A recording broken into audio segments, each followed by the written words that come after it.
Thank you, Prayag. And of course, the creative writing course Prayag is teaching is part of the literature major.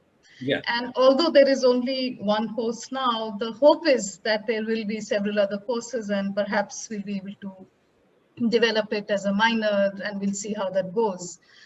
In our discussions, Prayag, you had said something about marketability of creative writing and marketability of liberal arts, something that I've never heard Srilata occupying the space that she does saying, or even Akhil for that matter. Could you bring that into the conversation? Because I think there's a way only you can in this cohort that we have. Yeah, sure. I mean, actually, Srilata was the one who mentioned it. I hadn't thought about it in those terms at all. And Srilata asked us about it during our preliminary conversation. She was like, do you think it's a response to kind of market dynamics? And I think it was a very pertinent question. I think it really made me think about the course in a different way. Because we do see that creative writing is being offered now in pretty much every new liberal arts university. Ashoka has a big program. Kriya is taking it very seriously. I feel like it's across the board now. Everyone is trying to do this in some way or the other. So, how much of that is market driven? Is this like an institutional response to are these institutions hearing from students in schools that, at 15 and 16 that we want to study creative writing once we get to college? And I think that's interesting because in some sense, yes, this is, I would definitely concur that this is a market, it's a market driven sort of offering now that universities are doing.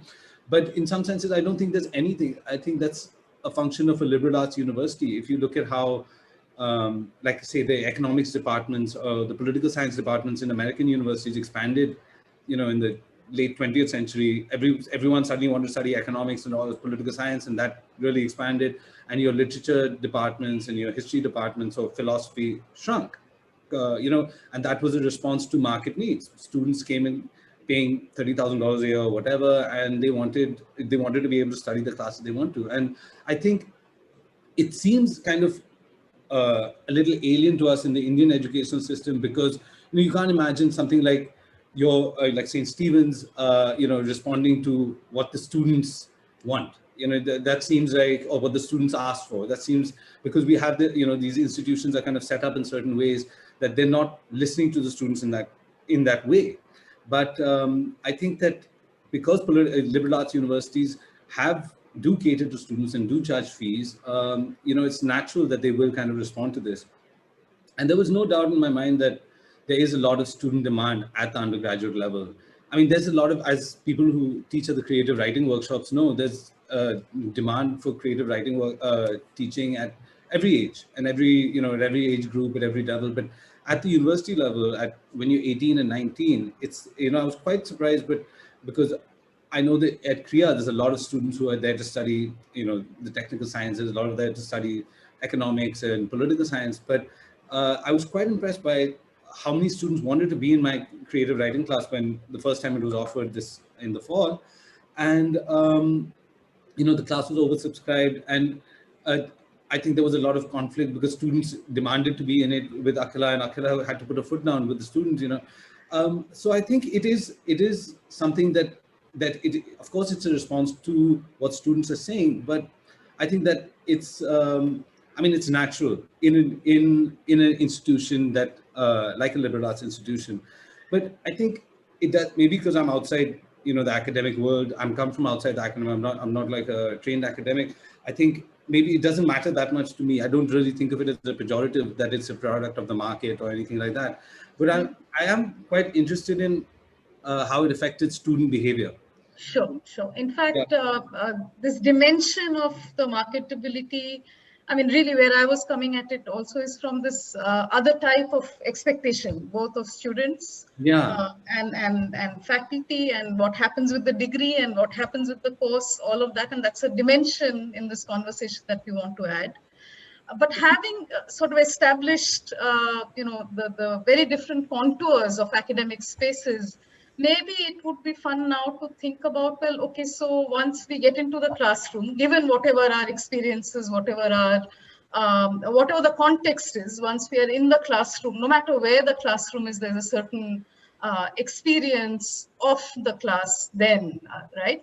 So one of the questions that I'm going to ask you now, and anybody can feel free to jump in at this point, actually two questions. One would be, what exactly do you teach when you teach creative writing, right? What is it that you're bringing to your students? What is it that you're teaching? Take this question how you will. If you want to give specific examples with that, that would be great. So what do you teach when you teach creative writing? That's one. And what do you teach when you teach other academic courses in the university, whether that's an academic writing course? Prayag has taught that as well, as has Srilata. So what is the relationship between other academic courses, other academic writing courses, and what is it that you're doing in your class that's specific to creative writing when you teach that?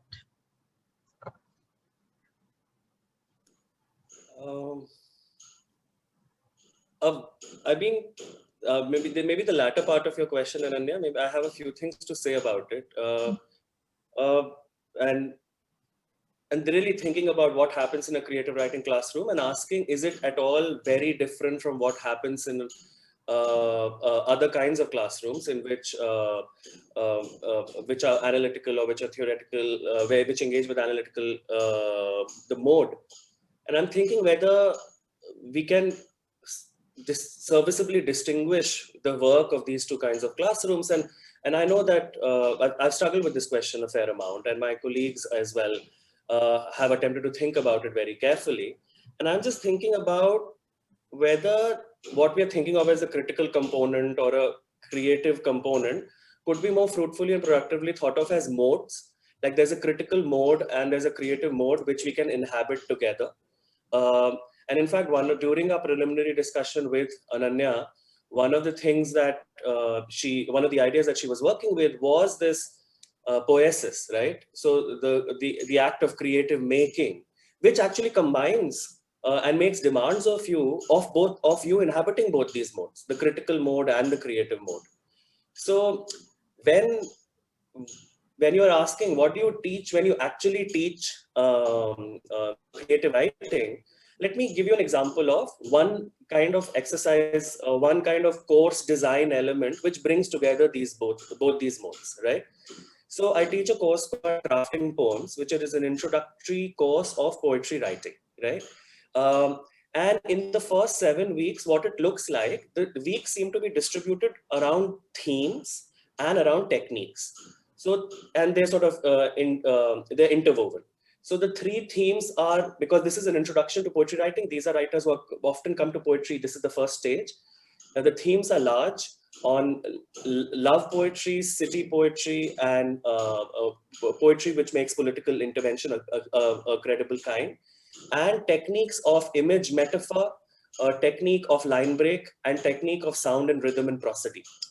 So when, for example, when you teach love poetry, which is what a lot of young students actually in almost as a bursting to write when they first join the poetry classroom, and almost sometimes even thinking of the function of poetry as primarily to do with the affect or emotion of love, the defense that I have to guard against is, but this is how I felt it, but this is how I experienced it, right? And this is how I felt it, and this is how I experienced it. If it leads to a thematically thin text or an unpersuasive text, then how do you engage with it? So one of the ways that both in the practice of the classroom and in the course design, one engages with it by bringing two unlikely things together. Unlikely only when you have not done this for a long time. But if you are teaching creative writing, you know that these modes come together very often. And this is what I would like to call like the literature review method in a creative writing classroom. Like we know the literature review method from the academic spaces, right? The model is clear to us that there is an existing body of knowledge that you have to engage with in order to create your own original contribution, your own original intervention in any production of knowledge, in any field, right? I want to import that model into our work with affect, whether it's love, whether it's loss, whether it's abjection, whether it's suffering, whether it's ambition, whether it's nostalgia. Like bring that mode into our thinking where we create a bibliography, a carefully and a diverse bibliography of affect, right? So for example, if you're writing a love poem that, which go-to subject, you don't just rely on the evidence of your experience. You don't just rely on your inner feelings. Instead, in addition to that, you read a wide variety of love poems that are written across geographies and historical periods, by people across genders, class, race, and caste boundaries. So you engage with the diverse shapes this affect has taken. You populate a very careful or rigorous bibliography of poems on this subject. You don't assume love is some ineffable, mysterious thing, unlearned, unlearnable, which comes from inner caverns of our hearts. Instead, you find how different people have made sense of it, of this emotion, what shape they've given to this affect. So in the week that we read and write love poetry, we actually read Her, a poem by the African Scottish poet Jackie Kay, Identity Card by the Malayalam poet S. Joseph, Don't Ask Me for That Love Again, both in Urdu original and in English by Faiz Ahmad Faiz, a thank you note, which is about love between friends, not between romantic partners, by the Polish poet Iwislawa Szymborska, and Stationery by the Kashmiri American poet Aga Shahid Ali. And by the end of it, folks realize, oh, so there is no one shape that the lyric intervention into the space of love can take, right? And only once you've read them, absorbed them, discussed them, unpacked them, do we write our own love poems, right? So what does this tentative bibliography of affect tell us? This tells us that this world of affect or feeling does not exist outside the finite shapes that people give it in actuality, right? And we need to think on them, draw on them as we seek to give shape to our own poetry. And I mean, think of Seamus Heaney writing so evocatively about what Gerard Manley Hopkins' poetry meant to him, right? And he says you actually arrive at your own poetic voice. In practice, you arrive at your own poetic voice. You hear it coming from somebody else. You hear it in another writer's sounds that flows in through your ear and enters the echo chamber of your head and delights your whole nervous system in such a way that your reaction will be, I wish I had said that in that particular way. So we need to be apprentices to earlier writers, right? To find our own way of speaking, we need to engage with an existing body of writing, which has been dedicated to that affect. So the world of emotions and feelings is not that distinct from that activity which scholars make us do. What do the literature review? And the literature review can be done in a poetry classroom as much as it can be done in a critical classroom. Thank you so much for that, Akhil. That was such a rich response. One of the things that happens, so you talked about bibliography, you talked about,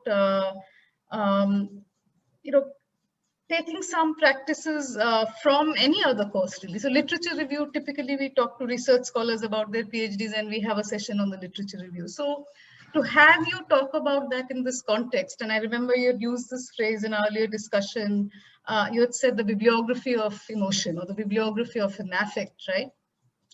The other thing that I do think we should touch upon, and taking it from Akhil, maybe moving it to Srilata, if you're ready to take that on, is the idea of feedback, right? So writing, any kind of writing course requires feedback.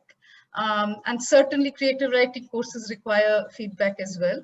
But given the contours of the class, given the fact that the university also requires you to grade these pieces of homework, something that Anil and Parvin don't have to do. They don't have to give the EZA. How does grading and feedback sit in a classroom? Srilata, whoever wants to take that. Yeah, thank you for that question. And thank you, Akhil, also for your very nice inputs. Assessment, in fact, was perhaps the single biggest issue that I had, especially the first many years of teaching the creative writing course.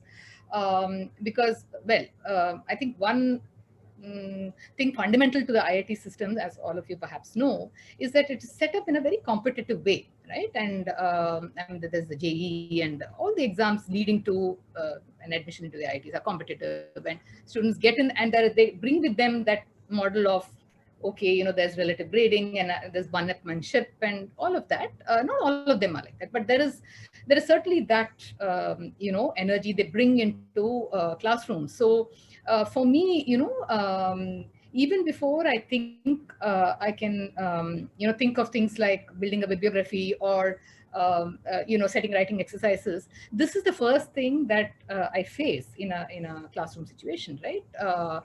What does one do with that kind of energy, and how does then one give feedback, and how do you teach students to respond to each other's work, in a way that is not in a way that is kind of constructive, and in a way that you learn something from yourself as a student, right? So so that's the thing. And I think so going back to this whole thing of assessment being an issue was when I so there was this whole thing of how all courses have to kind of culminate in an end semester exam. So this was very much part of the centralized thinking in IITs, and we had a centralized we still do actually a centralized exam timetable. I think probably many universities do as well. And you had to offer it if it was a particular time slotted in one particular slot, then that exam would happen on that day and for those 3 hours, and it was all fairly kind of rigid. And so initially I there was no way for me to game that. I mean, I wasn't able to. So I had to kind of find very gentle ways around it, try and pre-announce those writing exercises. I did that for some years. Then I would actually kind of say, look, this is going to be an open book exam, is it all right? So get permission for that.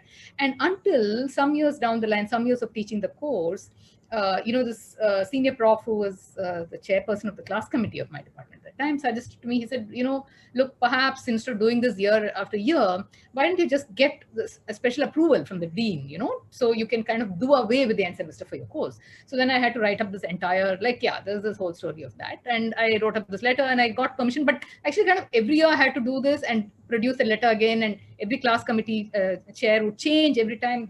I would have to kind of redo that, so there's a bit of a pain actually.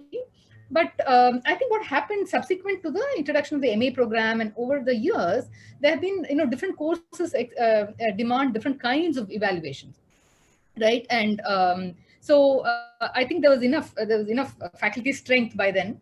So in collective ways, I think in different ways also, people began to argue for ways out of the end semester stranglehold. I mean, we still have the end semester system. That's the kind of the god of everything, but we also have other ways in which you can submit an assignment. So that is when I began to say, look, hello, I mean, I'll ask my students to actually turn in a portfolio of work that they have developed through the course of the semester, right? So this is a long kind of a trajectory of things. And I think to kind of go back to that question of what you started with, Ananya, which is what do you kind of teach when we teach creative writing in a classroom?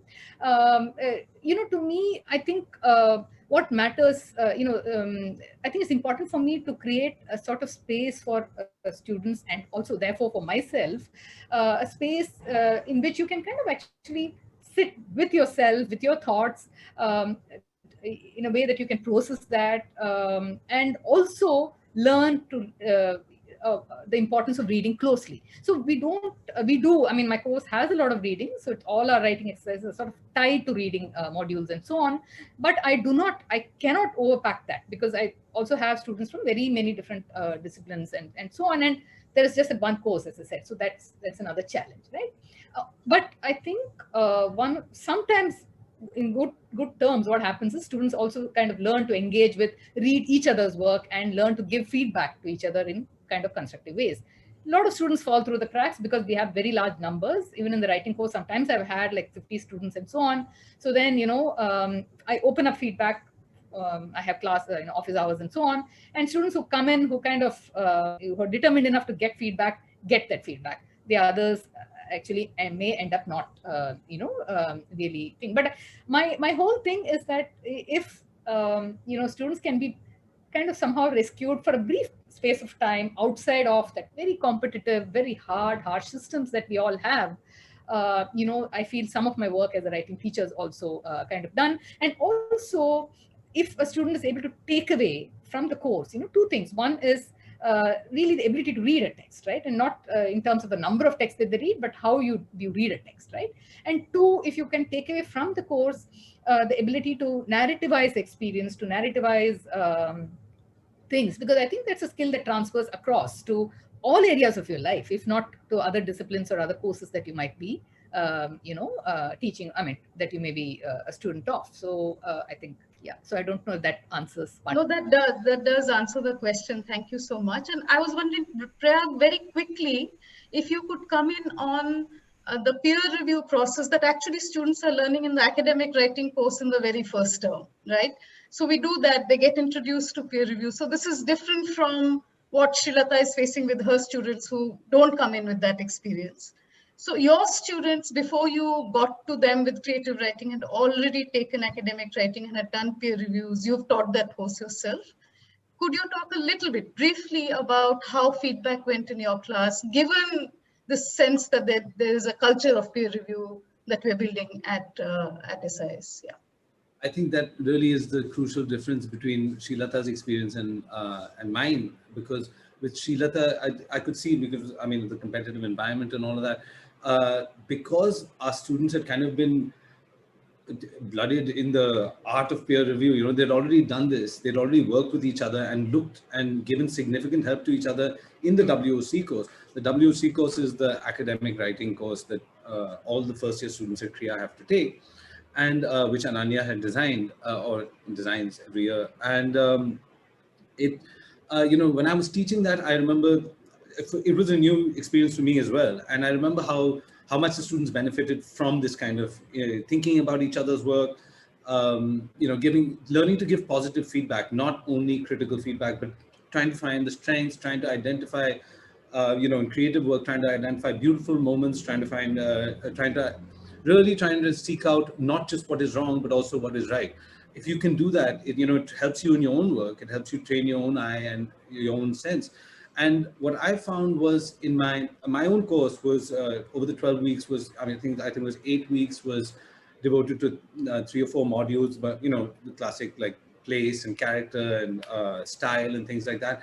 And the last 4 weeks I kept for workshops. It was quite like an old school design. I think this is what they do a lot in America, though I've never taken a course there. But the last 4 weeks were purely for feedback between the students. So I kind of took a step back. And the students, I was teaching it online, the course. So that was a kind of frustration, because I think it would have been much more rewarding for the students and for me if we could do it all in person. But, I still think the students learned so much from the last 4 weeks, perhaps more than I could transmit in the 8 weeks of lecture, because, they looked at each other's work. This was by then, the idea of the class was you produce like a 5,000 word short story or the first chapter of a novel by the end of the class. And by the 8th week, these guys had done 2 drafts of their story. And so each student was engaging with a work that has been worked upon, and that has been improved, that has been, that has seen my own feedback, that's seen a lot of, seen improvement, and then they're coming to this work. And there were 2 students looking at one student's work each class.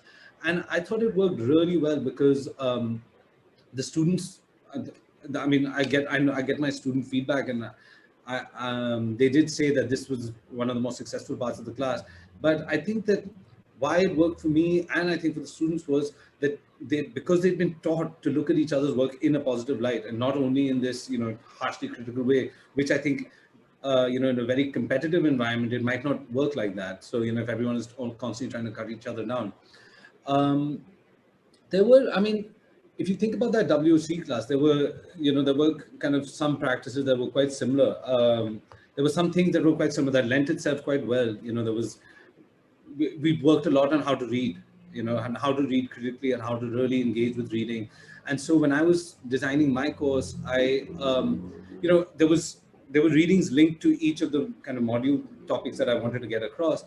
But I found that they were reading already at such a high level, and they were able to, whether it was, and we were reading a wide spectrum. So it was like from Woodhouse to Harold Pinter or Cormac McCarthy. I remember a lot of students really loved Cormac McCarthy. I was worried about, making them read Blood Meridian, and they loved it. They learned a lot from, even a writer as hard and, as difficult to read and complex. And I think that shows that, there's not the gulf that's sometimes imagined between academic writing and creative writing is not necessarily there. There is, I'm not saying that these 2 things are identical practice at all, or even the same thing by any means, But there are so many learnings that I know that my students carried in from that WOC class, and that kind of really allowed me to talk to them at a high level from the outset.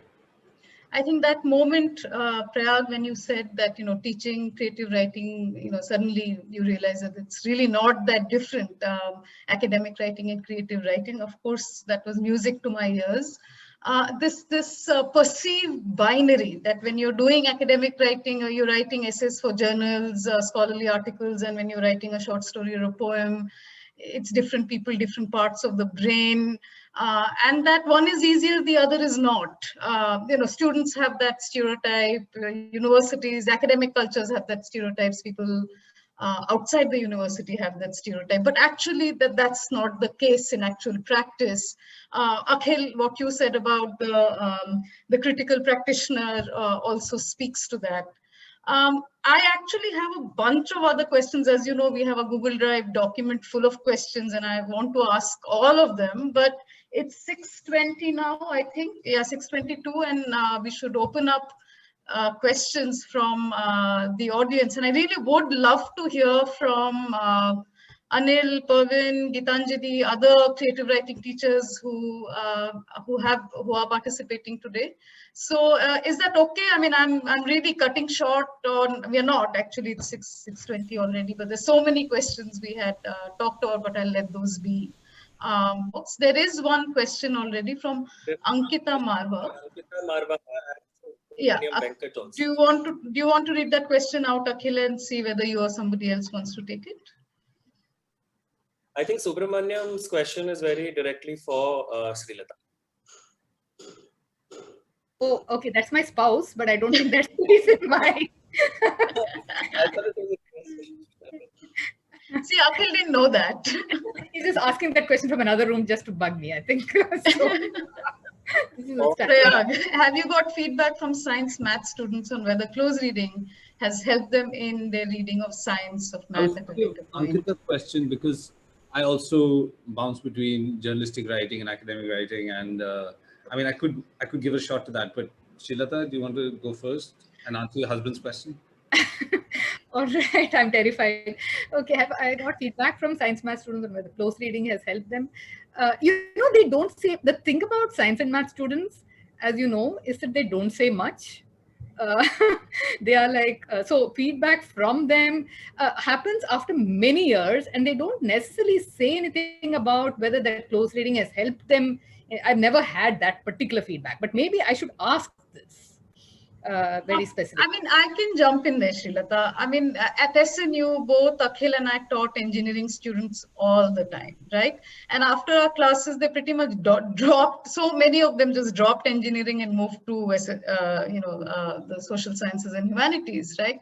So it's not as if, and not all of them did too. So we have taught science and math students, and we continue to do that at Kriya as well, not engineering students, but we have students in science and math, and done well. And if a student is receptive, it really doesn't matter what subject they are coming in from. And the ability to close read. And this morning we were at a sentence workshop where Mani, a lot of your students had also signed up, and they asked questions in the chat box as well.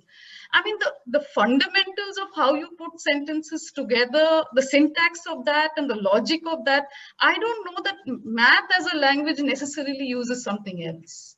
And close reading, the idea of paying close attention, whether you're doing it in the language of sentences and poetry, or you're doing it in the language of math, I think that quality is the same. I don't know if that answers your question, but I mean, I don't think we need to make a disciplinary difference at this point. If done well, I think that's what I'd say. I don't know if that answers your question, Mani.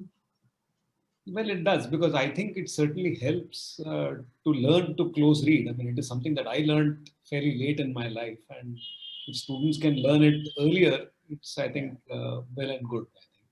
Yeah. So I'm just wondering whether such kinds of courses will actually allow them to actually close read their disciplines also better, and I think it should. We are hoping for that. I mean, the intensive math writing courses that we are putting together for Kriya, we are hoping for exactly that. Now let's see how it comes together and what happens with that. But the hope, yeah, sure. So there was the other question by Ankita. Akhil, do you want to read that? And then there's a question by, yeah. Regarding that. Ankita asks, I have a question for the three professors. As someone who has pursued BA English, then a course in journalism and back to literature for a master's, I feel that there has been a lot of back and forth of unlearning and relearning between journalistic writing and academic writing. While the basics of communication can be said to remain the same, some principles of the two writings are almost contrasting. How do you think the two writings can inform and borrow from each other? So journalistic writing and academic writing, that some principles are the same, but then they're also very different. Does anybody want to reflect on that? Akhil, you teach a course on long form journalism as well. Prayag, in fact, has taught both. So taught both, yeah. I mean, I think it's, I've never taught journalism, but I worked as a journalist for a long time.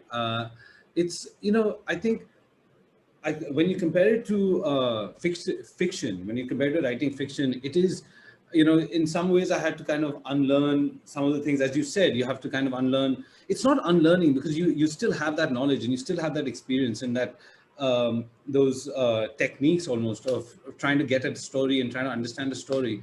But you know, you have to always be aware of the medium you're writing in. Like that is an essential thing. If you're writing an academic essay, you have certain conventions that you have to follow. If you're writing a novel, you know, I think in journalism we're taught to get to the heart of the matter very quickly. And that's a good lesson to, you know, for even fiction writers, because in fiction, people spend so much time going on. Sometimes, you know, you'll have people because they feel they have to be artistic and they feel they have to be, you know, achieve a certain level of verbosity or whatever it is. And, you know, that's really the best writing in fiction is direct and, you know, it's concise. Concision is an essential part of writing fiction. And so, you know, I think that it's not about unlearning, but as more as trying to understand what are the things that actually work in this form. And that only comes through actual practice. That only comes through actually sitting down and doing it. And, you know, that I now value that journalistic experience I had of going out and reporting. I think it helped me understand things about India. And it lent itself, of course, it means your first draft is usually terrible. But, you know, by the time your second and third draft come along, you know, you understood the things that you want to do and how you're going to do it, and in the fiction or in academic writing. So, how about the idea of the argument, Prayag? Because I think that's exactly where I think the difference lies. And an academic essay must make a point, an argument, really, an argument. What happens to journalistic writing with that? That would be a specific, I think, that Ankita might appreciate. So there's two different kinds of journalistic writing. There's report writing and opinion pieces. So in opinion pieces, you are making an argument. You're trying to make an argument, certainly. But, you know, if you're talking about classical reporting, which is what, then you have to try and strip yourself, at least try and void the piece of any of your own ideology. You're trying purely to report the facts. So I think there is, I mean, you're right. That is an essential difference between how you go about writing an essay and how you go about writing. But, you know, there's so many great opinion pieces. I in fact, taught when I was teaching the academic writing one, I taught one of the Guardian long form, you know, basically an opinion piece, but huge, you know, like 14, 15 pages by an anthropologist. And I thought it worked really well. The students really enjoyed it. And it is a piece of journalism. It's not, you know, pure academic writing, but you learn so much about how to build an argument from that, you know, from a really good essay, from a really good journalistic essay. Yeah. Thank you so much. That was very helpful, Prayag.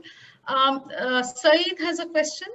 How to get started off with professional creative writing in fiction, short stories, if you're from a science technical background? I think a similar question to what Mani was also asking, not the same, but if the discipline, that if you have a certain disciplinary training, what is your relationship to text? I think that's to text that is written in words. I think that's seems to be the question.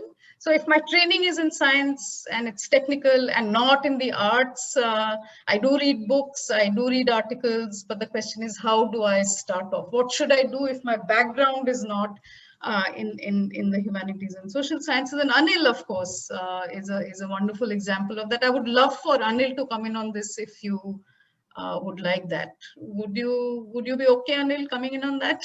Yeah, sure. Can you hear me? Yes. It's Tell usually us also what your background is. Folks might not know. yeah, my background is in computer science. So I did my doctorate in computer science from Syracuse, and I worked in software for I think about 15, 20 years. As you can see, I've been trying to forget it, which is why I don't remember the exact number of years. But I think one thing you find is if you are interested in writing, you would always be finding ways to do it. Maybe the memo is a little more creative than it needs to be.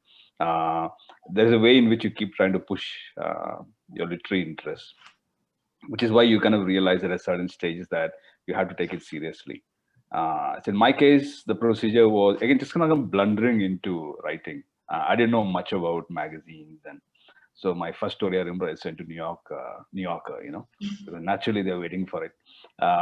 So this general how the system works, there's a social aspect, socializing aspect, and the simplest way for me to learn that was through a workshop. So I went to the Clarion West workshop, and I knew nothing about workshops because in those days, it's a little more frequent now, workshops in engineering. But in those days, it's not something that engineers did, sit around and discuss programs, perhaps, So the whole idea of the workshop was very novel to me, that you could actually design stories better by just discussing it. And that was in fact my biggest takeaway, that this is a wonderful technology even. Where something so intangible as a story, your understanding of it becomes really sharp, simply by observing how the kind of disagreements you find on what the thing means. By the end of it, I knew that what the process was, how the editors worked, kind of how they made the decisions, and you're gonna get the confidence that it's worth trying for maybe a couple of years at least.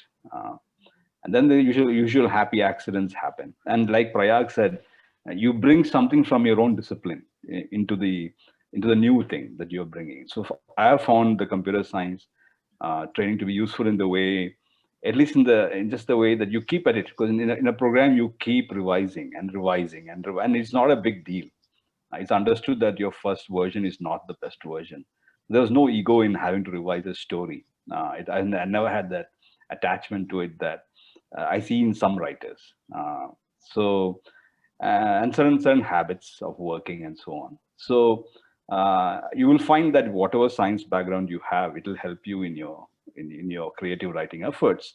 The differences are the ones, in fact, that will be the best aspect of it, because it'll help you see writing in a different way. It'll give you an edge, and it'll keep you motivated to figure out what's the strange thing that you are now embarked on. It's not trivial; it's very subtle, and just staying open. I think that's the key. And not thinking of yourself as a science guy. I think that's the biggest thing. It's a habit that society has put in your head, that you have the discipline. Now you're a science guy. You're not, right? You're basically someone who has done this for a living for a while. Now we are finding something else to do. So I would say that don't see yourself in this category, and that itself should make it much easier. If I may add, sorry, if I may. No, go ahead, Srilata. Just to respond to Anil, I think the flip side of that is, if you're from the science background or some other background that's non-literary or whatever, that's another field, or even journalism. If you're a journalist, like what Prayag was talking about, I think that gives you a solid other discipline or another field to think from and imagine things from. So I don't agree that you should give up this notion that you're a science guy that narrow way, but think about it in a more broad way. And I think those disciplinary trainings can help. And I know, for instance, especially in the writing of creative nonfiction, if you have some journalistic experience, or even if you have experience writing a review or whatever, I think that can be a very rich, it can really help you. It can help support the writing. So I think there's it's just that I think it was much more easier, perhaps maybe 200 years ago, to be interdisciplinary in a way that is not possible today. That's right. Yeah, Yeah, and Priya is trying to change the tide there, but all right. So Anil, actually, you have a difficult question. You have a question, and because you participated, we will go to that. Okay. And Akhil, I'd like you to take this up because this is something we have talked about before as well. Anil, will you just ask the question easier than reading it out? Yeah. So the basic question is, I have found in my more recent workshops that students will sometimes refuse to read a story because they don't like the author. Or sometimes the story itself is very upsetting because of their own personal, where they come from. This didn't seem to have been a problem maybe 10 years ago. And it's definitely one that I pay attention to now. You have to, for example, tell people that these stories might trigger various kinds of emotions. And second thing is, perhaps I've always believed that the author's work should be separated from the author's biography, but this is not an argument that works very well these days. So, for example, Neruda is a classic example. Lots of people now refuse to read Neruda because of his the little incident that he mentioned in the memoir about raping this Tamil woman, right? Similarly, Lolita, people have a very difficult time reading this text because of what the author seems to be trying to do to their minds. So I was wondering if you have observed this in your classrooms and how you guys go about dealing with it. Basically imaginative resistance when the reader will refuse to imagine it. See, okay, I'll try and answer that question through an example. In fact, in my introductory course, Crafting Poems, Neruda used to be part of certain modules. And particularly, you will remember the poem I'm explaining a few things, where the poem ends with the same line broken in 3 different manners. Come and see the blood in the streets, come and see the blood in the streets, come and see the blood in the streets. And so I was using the Neruda poem to think about how does line break help us in distributing emphasis? How does it help us in creating particular rhythm, etc. And in the initial iterations of the course, it used to be there. And since I learned, and since my students also learned about the incident that Neruda mentions in his memoir, an incident of sexual assault in Sri Lanka, if I'm not mistaken, there were serious problems that we had, in the sense that what inclusion in a course does is give canonical significance to an author and perpetuates the aura that surrounds them.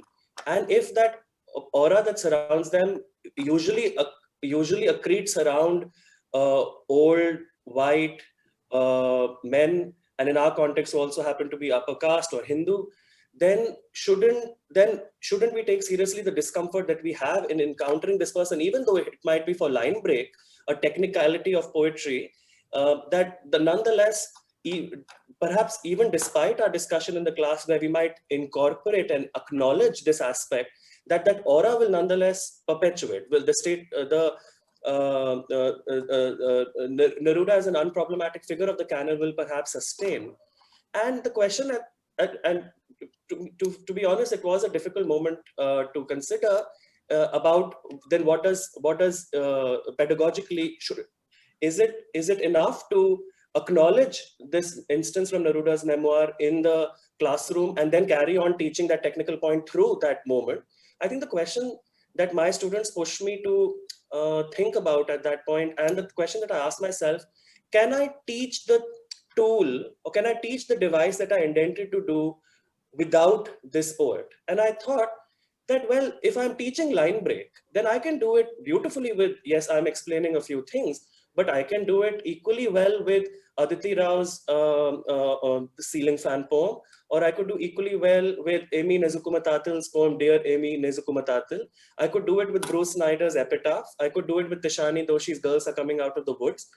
And if the literary device is not held hostage to the writer, and if other texts work equally well, in order to teach that device, then what is it that is making me hold on to Neruda? At that point, the answer to me was, actually, I'm holding on to Neruda not because this device is available to us only through him. I'm holding on to him because of the aura and the canonical significance that had accreted around him. So if I can teach the same thing equally well with another author text, Tishani Doshi, Aditi Rao, Amy Nezukumatatil, whoever, then I will do that. So it led me to change the course readings. It led me, Neruda is no longer part of crafting poems, and instead Bruce Snyder, Amy Nezukumatatil, Tishani Doshi for that, and the Aditi Rao poem is now part of it. So that was my experience, and I think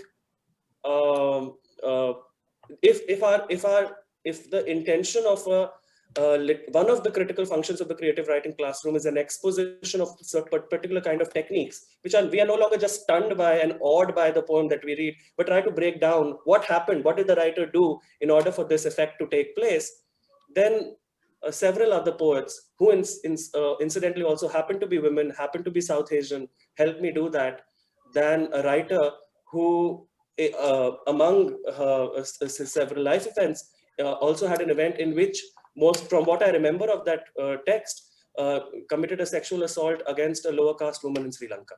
So I think, and our students and I engaged in conversation about this, and that's the experience that I'd like to share. Thanks. Thank you so much for that, Akhil. Time is drawing nigh. It's we have exactly just a couple more minutes left, and I really don't want us to go over time. But there are lots of questions in the chat box. Pritha has a very interesting question for Srilata, but I don't think we'll have time for that right now. And maybe it's a good thing. Maybe it's a good thing that I couldn't ask all my questions. Maybe it's a good thing that there are so many unanswered questions in the chat box that people did ask. It just means that this is exactly the beginning of the conversation that I was hoping it would be, and that there is room and reason to go on. And these questions, I think, partly are evidence to that. So leaving it unanswered feels incomplete, but then it gives us reason to do other things, organize other events, read, write, talk together, so that these questions get addressed as well. With that, I'd like to say thank you to everybody, Akhil, Srilata, Prayag, Parvin, Gitanjali. I didn't get to hear from you, but thank you, Anil, for participating. And really, all of you who signed up, all of you are asking questions, thank you so much to the audience. It's all so weird to do it on Zoom, but I'm so grateful. If it was not for Zoom, this collection of people would not come together this evening. So with that, thank you so much.